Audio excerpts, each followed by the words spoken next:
So if you have your Bible, Matthew chapter 4. Jesus is now about 30 years old. He is going to now start to preach and teach. As he preaches and teaches, people go, wow, I have never heard teaching like this in my life. Like, this, one, he's a master communicator. Two, he is like the power of God is evident in what he's teaching. And so I'm thinking about following him. So if Jesus had a Twitter or a Facebook or whatever, he'd have thousands and thousands of people clamoring to follow him, to listen to his teaching. And that's kind of where Jesus is at this point in his ministry. And he's going to start now from the crowds that are following him, from the thousands that are following him. He's healing people. He's teaching. People are amazed by Jesus. Out of these thousands, he's going to start handpicking people. He's going to start handpicking 12 men to follow him, to actually be his disciples. And he's going to train them. And we are going to run into some of the first people he's going to call right now. Matthew chapter 4. Verse 18, while walking by the Sea of Galilee, he saw two brothers, Simon, who is called Peter, and Andrew his brother, casting a net into the sea, for they were fishermen. And he said to them, "Follow me, and I will make you fishers of men." Immediately, they left their nets and followed him. I want you to underline that. I want you to underline verse 20.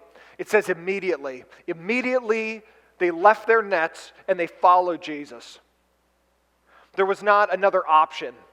There was not a, you know what, let me think about it. Once they came to a knowledge of God, once they came to a knowledge of what Jesus wanted for them, they were willing to say, I leave it and I follow you. Because the thing is, you can't follow two things.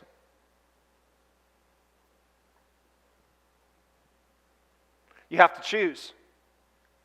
You have to choose where you're going to go. You have to choose who or what you're going to follow.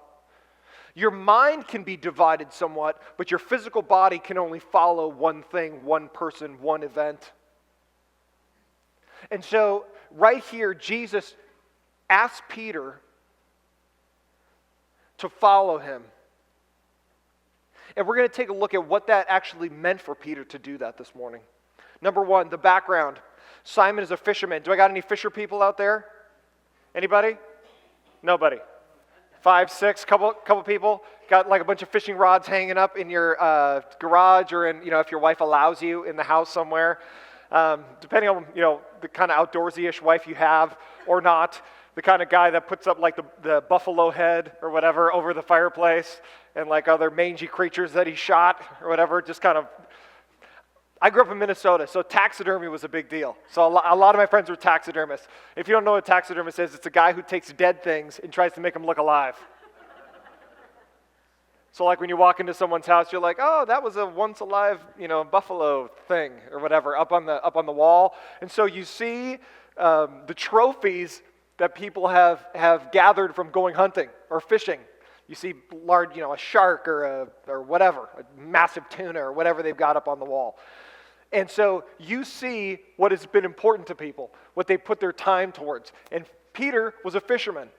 He was a man who got in his boat every day with a net and did the heavy labor of throwing a net out into the water, letting it sink down, and hopefully trapping the fish as it sinks, and then he would pull the net back in. Imagine that. Imagine hours and hours and hours. Imagine trying to catch enough fish that you can feed your own family and make a living out of it. Not by casting with bait, but actually rolling yourself out there. Imagine going out to a lake, rowing, not your little, Mini Cota motor or whatever, rowing. Good weather, bad weather, waves in a little boat. You got to feed your family. Nobody's going to throw fish your way. They're not going to jump out of the water like some of those river fish and jump in your boat. In Galilee, you got to do the hard work. You got to take a net and you fold it up, and you learn to throw this net so that it spreads out, and by the time it hits the water, it's wide. It's 10, 12 feet wide, and it's got weights on it. As it sinks down, hopefully the fish are confused as the net comes down, and it'll trap them, and then you grab the net, and then you pull the net back up into the boat. Hopefully you've caught something. But the majority of the time when you throw that net, 0, 0, 0, 0, 0,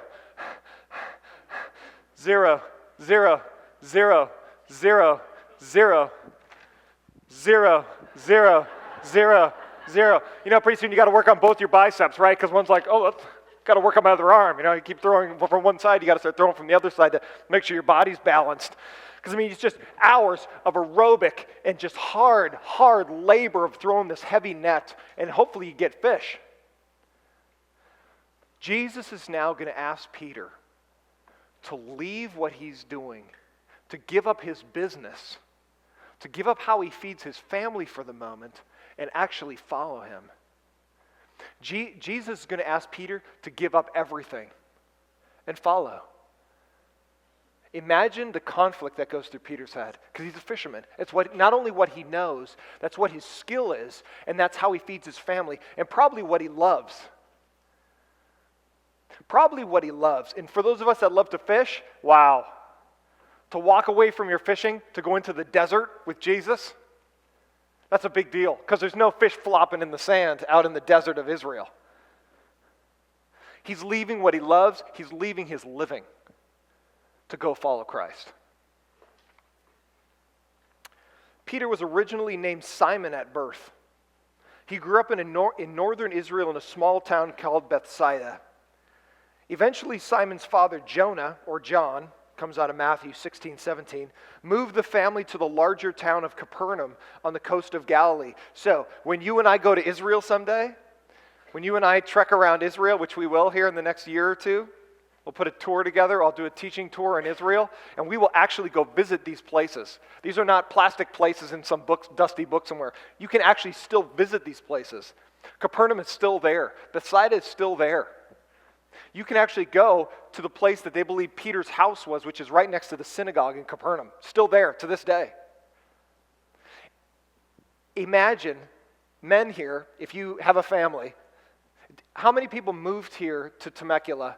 We're not born here, and we're not raised here, but actually moved here with your family. Holy cow, okay? Almost everybody, all right? So Temecula, 10, 15, 20 years ago, one-horse town, literally.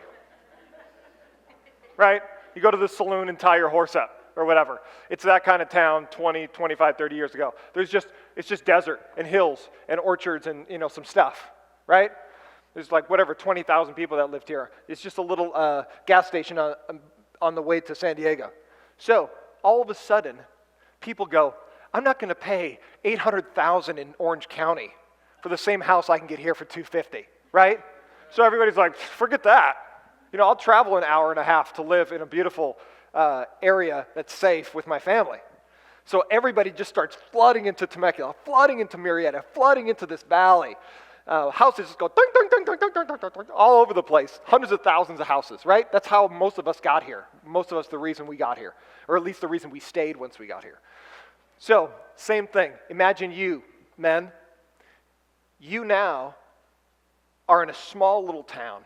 Probably 100 people. Anybody grew up in a super small town? I grew up in a town of 950. Anybody beat that?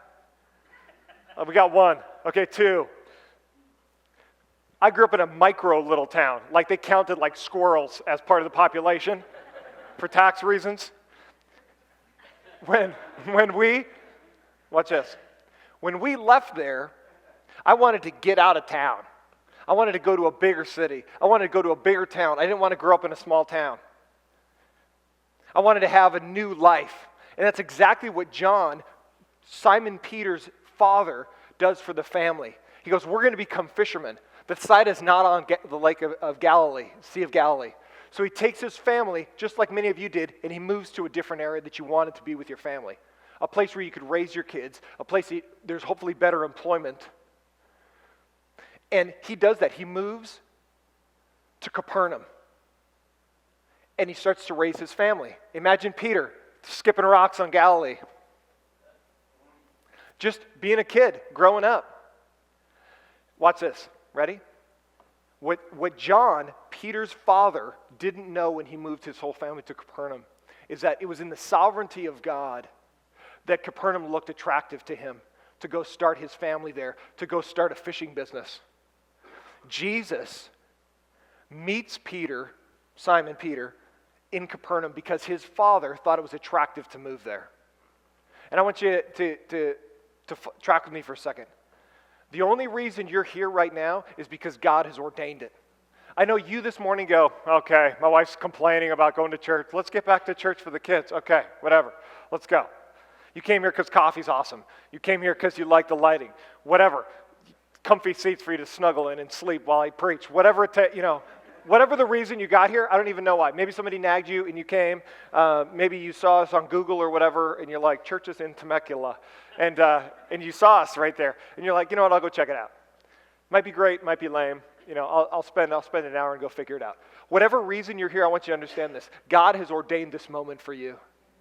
God has built this moment for you. I know that you chose to come. Nobody forced you. But I want you to understand this. The attraction that you had, the only reason you said, for the moment you said, okay, I'll go, is because God had put that in your head. God put that impetus in your heart to get up and come. And I want you to grasp onto this. Even though we get to choose many things in life, God has already ordained these things. How that tension works out, we don't know. How the tension between God's sovereignty, his rule over everything, and our little choices inside of life works, it's a tension that we can't figure out. But I want you to understand this. Peter ended up because his father took him there to Capernaum. So fathers, if you regret whether Temecula is the best movie you ever made or the worst movie you've ever made, understand this. God has ordained you to be here. So make the best for God's kingdom while you're here. Don't complain, don't get angry, don't whatever. You just go, Jesus, what do you want me to do for this time of my life? Whether you want to be here or not. God has built this moment for you. God has built this season for your family to be here. Maybe your season's somewhere else later, but for right now, this is it. This is the will of God for you. So seek out what he wants you to do during this time of life, because that's what happens to Peter when Jesus connects with him in Capernaum. From here, Simon and his brother Andrew helped run the family fishing business. Simon was probably the oldest son in the family and was a strong, brash, outspoken, outdoors type of man who spoke before he thought and acted before he planned. So we got anybody like that in here? You speak before you think? You're like, I think of something, and then you go, whoops. You try to pull the words back in. You wish you could take back those things that you just vomited out into the world. Or you act. I have a teenage, a junior high boy, and he often acts before he thinks, especially when he's been drinking, like Monster energy drinks or something. And so it's literally just like doing whatever, running through the house or whatever. I'm watching my son, sprint around or do whatever. I'm going, what are you doing? I'm just running or whatever. It's just like the action of being in the house. Sometimes you do things just because you feel like doing it. But many times for a lot of us, when we do things before we actually plan it out or think it out, we regret what we did. We regret what we said. Peter's your man. Peter is you. Peter has been known as the apostle with a foot-shaped mouth, because he stuck his foot in his mouth a lot. You'll see it as you look at the story of his life, that he often said things and goes, oh, and Jesus had to go, what are you saying? I mean, imagine Jesus going, shut your mouth. That's Peter. Peter's that guy. Peter's that I'm going to do it. Peter's the guy that, your college buddy that you always bet you can't do this. He's like, I'm going to do it. I dare you to do this. I'm going to jump off this bridge right now just to show you I can. Peter's that guy. Peter's your college buddy that you just go, that guy's going to be dead before he's 30. I love Peter. And it's a perfect way to start our story of how God just grabs the guys you think, there's no way God's going to get a hold of that guy. He's too wild, he's too crazy, he's too involved in the world. He says things he shouldn't say, he does things he shouldn't do. He doesn't think through very well what his life is about. There's no way God's going to use a guy like that. Boom, one of the first guys God grabs is your college idiot friend. And you just go, this is like a miracle. It is. It's a miracle that all of us get saved. It's a miracle that God works with any of us. There's nobody has a personality where God goes, you know what, you're the perfect person that should be saved. Your character and your personality is perfect for a saved person. I'm going to save you. Not a chance. God looks at you, your flaws, your strengths, everything, and it doesn't matter to God. He takes you as you are. And he goes, okay, now, let's follow me and I'll teach you how to live in the life of God. That's what he does for Peter. Peter was a hard worker, having great potential as a leader, though his confidence and aggressiveness also became the source of his greatest weakness. Only through the refining work of God can our weakness become strength and complete our character to become more like Christ. I want you to understand something. If you don't like the way your character is right now, if you say things you don't mean, or you text things that you go, whoops, right as you press send, Peter's that guy.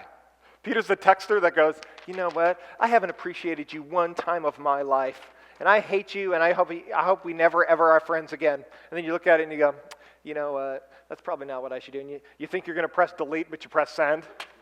Oh! Then it goes into forever land. You can't take back text. Anything that goes on the internet is always there.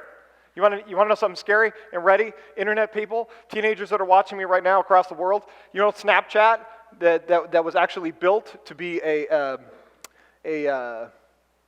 sexting type of thing where you could show naked pictures of yourself, but theoretically it disappears. If your teenagers have Snapchat, you need to go through their phone and check it out, because the way it's designed is that you take quick pictures and it only lasts for like 6 or 7 seconds, so the person looks at it and then theoretically it's gone. If you read the fine print of when you signed up for Snapchat, which you didn't because no one does, they can actually access all of those things. All it does is it breaks a link on their servers. But understand this, if you have AT&T or you have any other phone thing, when you send a picture, it goes from your phone to Snapchat to your carrier's phone, because they have to find the phone that you are sending it to. It goes to many different places and stays on their servers. So I know fear is overtaking you right now, because many of you on the internet, I see the teenage girls going, yep. And here's the point I want to make. Nothing that you do on the internet is ever gone. In other words, our government can find pictures that you sent when you were a junior higher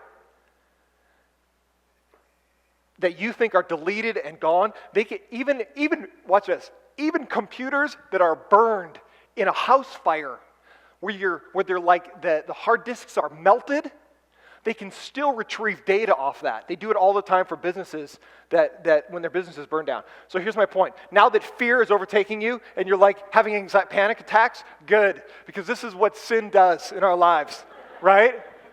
The things we think are like, oh, that's gone, it'll never come back. It's like, oh, there it is. And here's my point. Peter's that guy. Peter's the guy. Texts things he shouldn't. Takes pictures of selves that he shouldn't. And he goes, that'll never come back.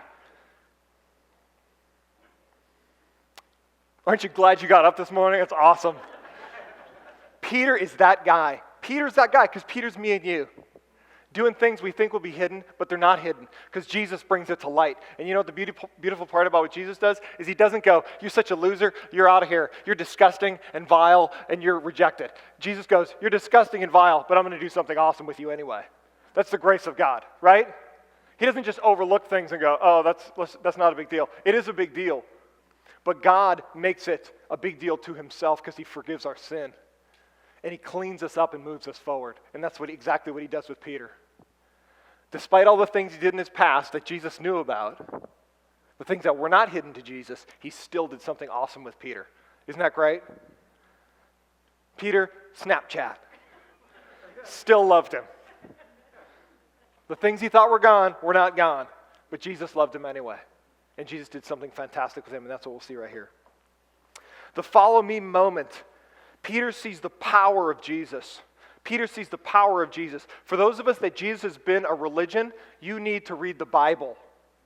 Jesus did not come to teach us good things. Jesus was not a great sage or a great teacher of things. Jesus did not come to start a religion. You have to read the Bible. When you read about the words of Jesus, he says, follow me and I will change your life. I will transform not how you think, but who you are. Many people follow Jesus like a religion. They're Christian religion people. When many people say, hey, I'm a Christian, what they mean is, I went to church one time. What they mean is, I went to a youth camp when I was 12 years old. What they mean is, I take my kids to church on Easter because I don't want to feel like a loser dad. They say, I'm a Christian, but what they're really saying is, I've gone to a Christian church and I kind of affiliate myself that Jesus is a pretty good guy, so I think I'm a Christian. That's not what Jesus would say. Jesus would say it's not of the head, it's of the heart. That your heart has to be transformed to follow Christ. Jesus did not come to give us information. Jesus came to give us transformation. So we don't just get knowledge like we're sitting in a classroom, we get transformation by the power of God. Only God can do these things. And that's what Jesus says about me and you. We need to be transformed. And he does that for Peter. And he says, come follow me. Simon was probably in his early to mid-20s. Where's my early to mid-20s peeps in here? Where's my 20 to 25-year-olds? Okay. You guys put your hand out because you just lied. God knows when you lie. I'm not saying you wished you were 25. You feel like you're 25. I'm saying if you actually are. Jesus calls Peter when he's about college age. Think of us, many of us when we were 20 to 25. I mean, that was a wasteland of our lives, right? I mean, just like we were so lost. We forget about those 5 years of our lives. From 18 to 25, wow. We thought it was amazing, but we look back now and go, I was messed up. I was really messed up. And I love her testimony this morning just about how God takes some of the messiest, grimiest, dirtiest, most rebellious, the stuff you just want to go in the closet that you hope never ever comes out. The Snapchat you hope when you become president of the United States, some newspaper doesn't go, look what our president just did. The thing that you just hope is so buried so deep behind garbage in your closet that when somebody starts to go through your closet, they go, I give up. I can't get back there. It's too deep. It's too far. You just hope it never comes out. Jesus mines through all the junk of our lives and all the garbage. I mean, the stuff that's so far back there and so perverted, you just go, oh gosh, please don't go back there, Jesus. You're going to melt. Oh, for your own sake, Christ, don't go back there. It's your God, I know, but you're not even going to be able to handle that. And God goes, it's no problem for me. I already knew anyway. I'm not digging through your closet because I'll be surprised. I'm digging through your closet because you need the junk out of your life. Right? So that's what Jesus does for Peter. Faithfully walking with him, gracefully walking with him, mercifully walking with him. And he grabs him when he's about college age. Simon was probably in his early to mid-20s, married and working full-time as a fisherman, when he first heard about Jesus from his brother Andrew, who was a disciple of John the Baptist.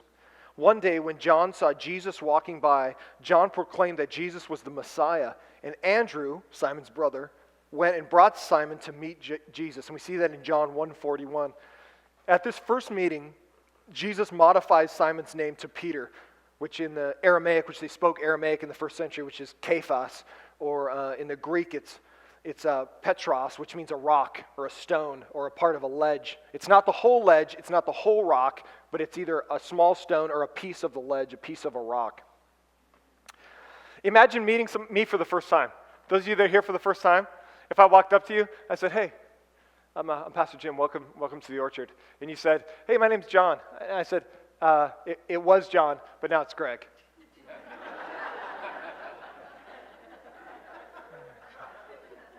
What? Oh, yeah. I'm Pastor Jim. You were John before you walked through that door, but now you're Greg. You just go, okay, baby, grab the kids, because something weird going on here at the Orchard. That's exactly what Jesus does to Peter. It's Simon. Imagine this. Andrew, who's a disciple of John the Baptist. John the Baptist baptizing people in the Jordan. Jesus has not started his ministry yet. He walks up. John goes, there goes the Lamb of God. There's the Messiah. And Andrew goes, really? The Messiah? That's the Messiah that Israel was waiting for him? John goes, yep. Andrew goes, I'm going to go get Simon. Because Andrew, we're going to see next week, if you're a behind-the-scenes kind of person, if you're a person that's like, I don't really want anyone to know that I'm here. If you're that kind of person, which is awesome, but if you're this kind, you're like, I just want to work in the background. I don't really want anyone to know I'm even here. That's Andrew. So the opposite of Peter is Andrew. So Peter's like, hey, I'm here. What do you want?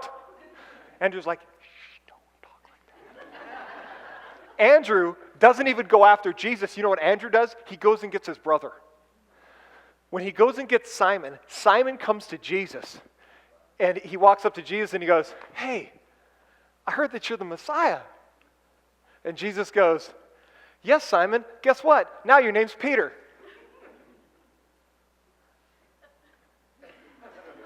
Oh, I didn't know I was going to get a name change the very first time I meet a total stranger. Two things. One, Jesus shows his absolute authority over Simon by changing his name. Because no one can change your name. That's the reason you give your kids names when they're born, because you're their authority.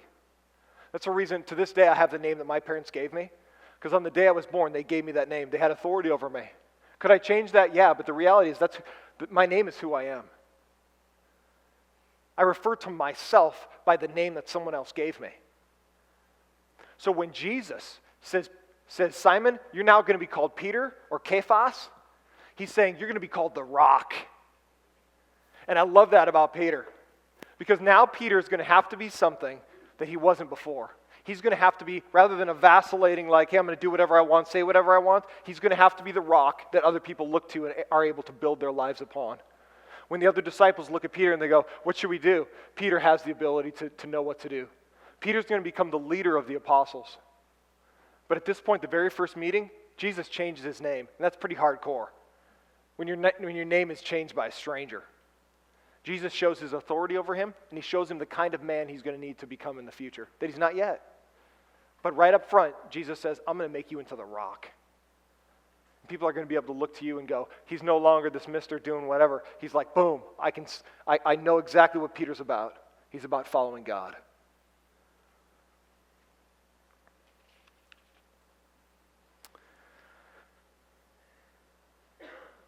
Jesus sees the amazing potential inside of each believer even before they know it themselves. And here's one thing I want to encourage you about this morning. If you feel down about things, if you feel down about your marriage, if you feel down about your job, down about your looks, down about the way the kids are being, you're like, I must be the worst parent in the history of the United States or the world.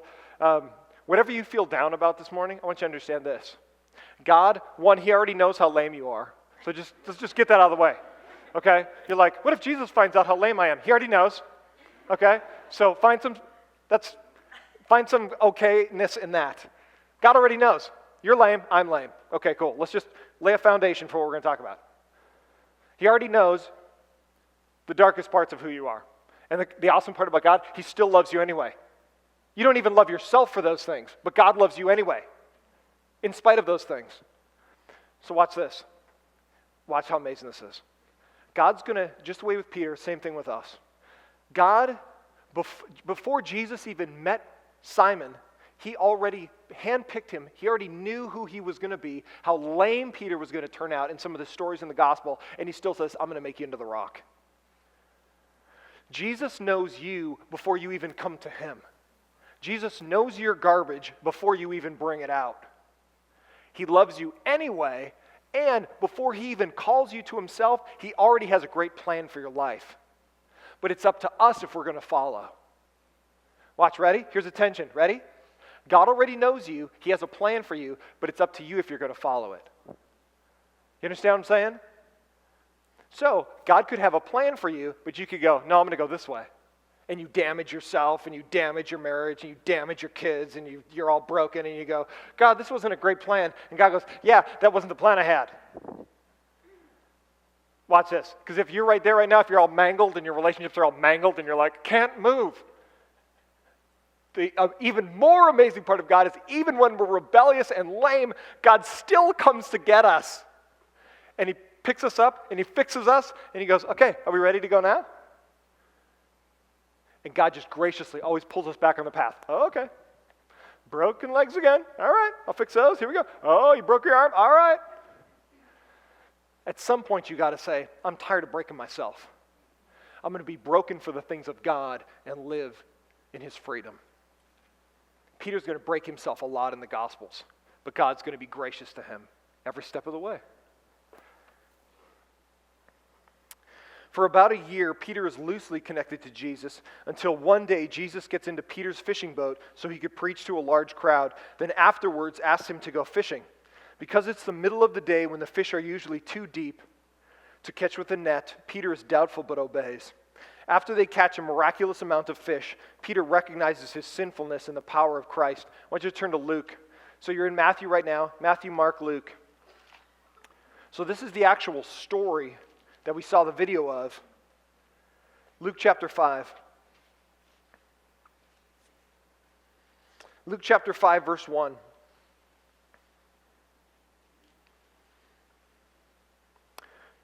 So this is going to add detail to when Peter was called.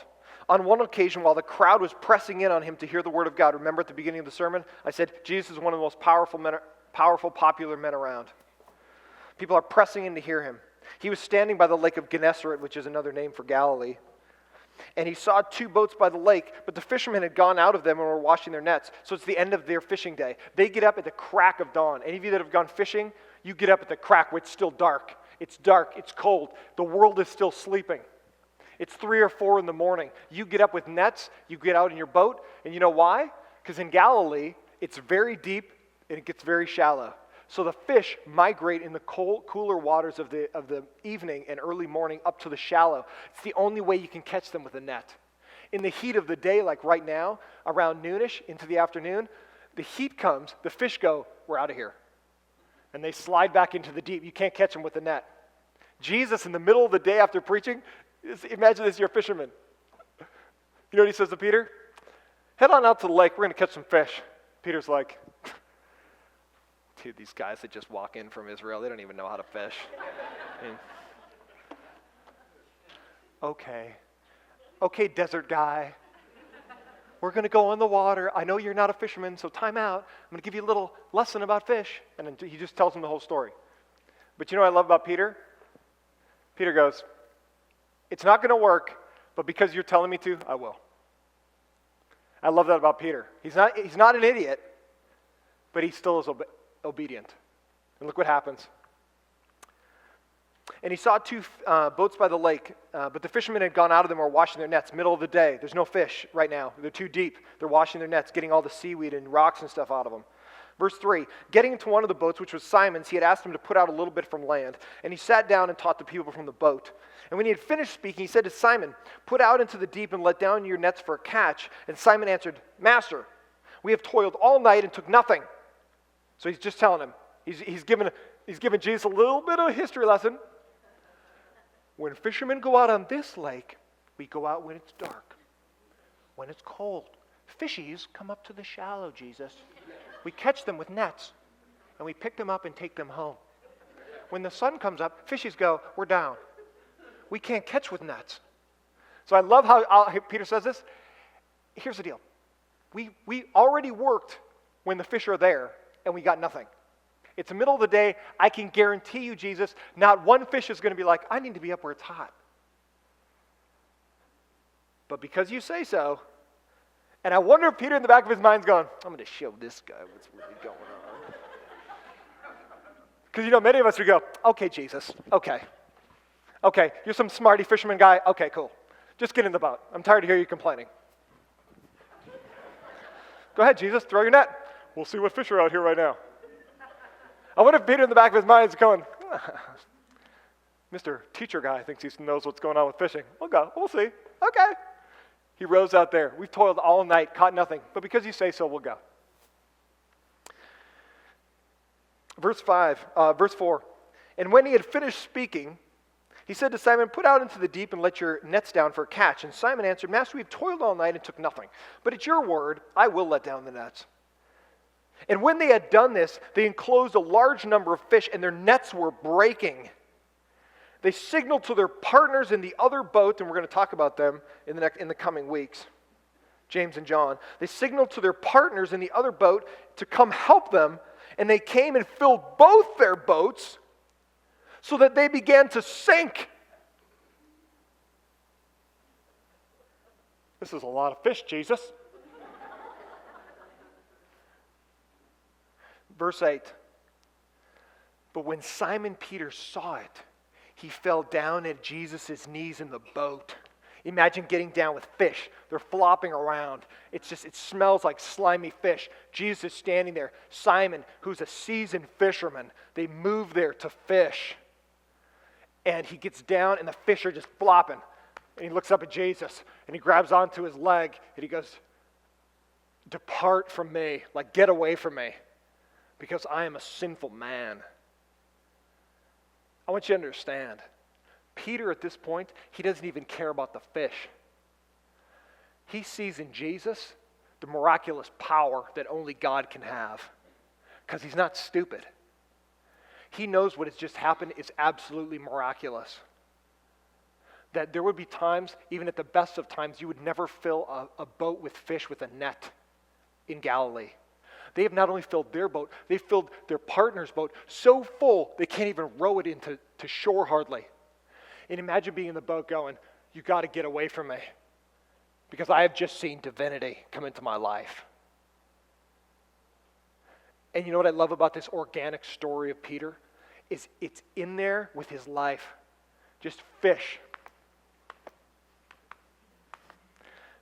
This isn't some like holy chapel moment where it's like, look at the beautiful stained glass and Jesus going like this. Look at my hair. Look at my perfectly coiffed hair. He's in the boat. It's nasty. There's grown men sweating. Nasty. I mean, just packed together with fish. And at that moment, Jesus comes to him. And at that moment, his life is now starting to be transformed. And the reason I say it is I want you to realize Jesus doesn't come to you at some like stellar spiritual moment high. Jesus comes to you in the dirt, in the everyday grime of your life. And he goes, "You follow me now." And we go, "This isn't some spiritual ecstatic moment, so I'm not understanding why you're asking me to do this, Jesus. I'm asking you to do this because it's real life. I want you to follow me with real life." Until you get to the point where you say, "Jesus, you got to transform who I am. I cannot do this anymore. I want to be different." Until you get to that point, you'll always just be grinding away at your life, doing the same thing over and over, just doing your same old job, your same old life. But when Jesus transforms you, your same old job becomes new. Your same old life becomes amazing.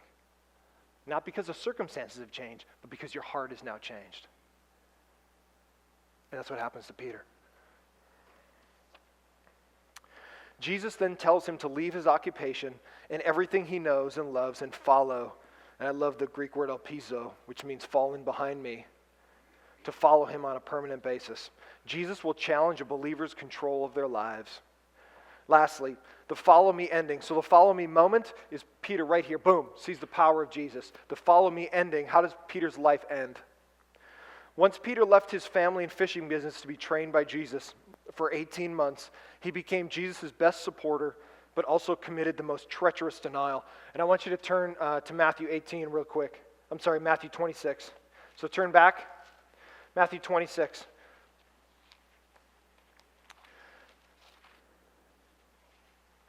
In Matthew 26, verse 33, Jesus is just about ready to be crucified. We are fast forwarding almost 2 years right now.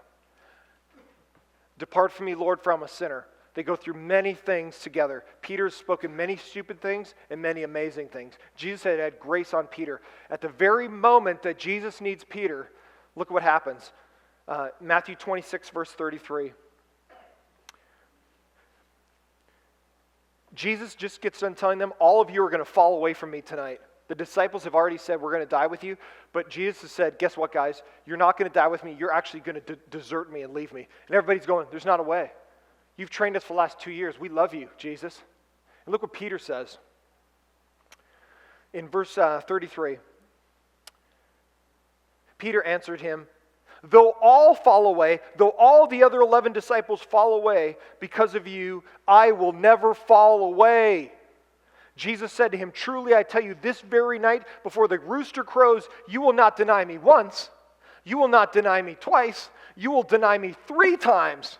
And Peter's going, I would die with you, Jesus. I won't just deny you once. I'm never going to deny you twice. And it's insane that I would deny you 3 times. Same thing with Peter in the boat. You don't even know what you're talking about, Jesus. You're not a fisherman. Look at all these fish. Jesus says, you're going to deny me tonight. 3, not once, twice, but 3 times. Peter goes, not a chance. Look what happens. Same chapter. Verse 74. Actually, we'll start in 69. Matthew 26:69. Now Peter was standing outside the courtyard, and a servant girl came up to him. Imagine this little girl, teenage girl, 11-year-old girl, walks up to just big buff Peter. I'm Peter. I'm the rock. I'm the rock, people. I'm the rock. This is my net throwing arm. This is the one's a little weaker. I'm the rock. I'm a WWE star. I'm a wrestler. I'm MMA. That guy, 11-year-old girl, walks up to him and goes, hey, weren't you the guy that was with Jesus? Watch this. And a servant girl came up to him and said, you are with Jesus the Galilean. Verse 70, but Peter denied it before them all, saying, I don't even know what you mean. And when he went out, so he's trying to escape the girl, another little girl comes up, so it's the Greek word for not even a woman, like an 11, 13-year-old girl. Junior high girl walks up to Peter, the rock, says, this man was with Jesus of Nazareth. Verse 72, and again he denied it. This time he does it with an oath. I do not know the man. So now Peter's not just saying, yeah, I don't really know what you're talking about. He's saying, I don't even know who you're talking about. Who? Jesus who? I've never even met this guy. And again he denied it with an oath, I do not know the man. Verse 73, after a little while when the bystanders came up and said to Peter, certainly you too are one of them, for your accent, your Galilean accent betrays you. Verse 74, then he began to invoke a curse upon himself, which basically means if I know Jesus, may I be like sent to hell. Peter invokes a curse on himself. You want to talk about things you regret?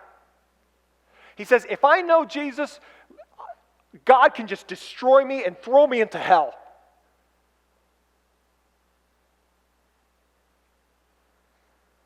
Verse 74, he began to invoke a curse on himself and swore, I do not know the man. And immediately the rooster crowed. And Peter remembered the words of the saying of Jesus, before the rooster crows, you will deny me 3 times. And he went out and wept bitterly. From the glorious moment of being in the boat to the horrible moment of denying Christ, look how his life ends. Peter's life was a trophy of God's grace, characterized by great spiritual highs and depressing spiritual lows. Jesus told Peter that he would die as a martyr, and we see that in John 21:18 and 19. According to church tradition, under Nero's persecution, Peter watched his wife be crucified, saying to her, remember the Lord. When it was his turn, he asked to be crucified upside down, as he did not feel worthy to be crucified in the same manner as Jesus. Wow. You know how you're crucified? You get nails run through your wrists. You get nails run through your feet. You're whipped and beaten, naked, hung in public, like down at the promenade, where you're probably going to go eat for lunch. Imagine people hanging naked outside of there, how disgusting that would be. Dying, getting eaten by bugs and birds. And they hang there for days while people spit on you and mock on you. Peter, because he didn't want to be, he didn't feel it to be executed in the same way as Jesus, he asked to be crucified upside down. And imagine hanging there like this, where all the blood is rushing to your head and all the blood is rushing through your arms, and it's just gushing out.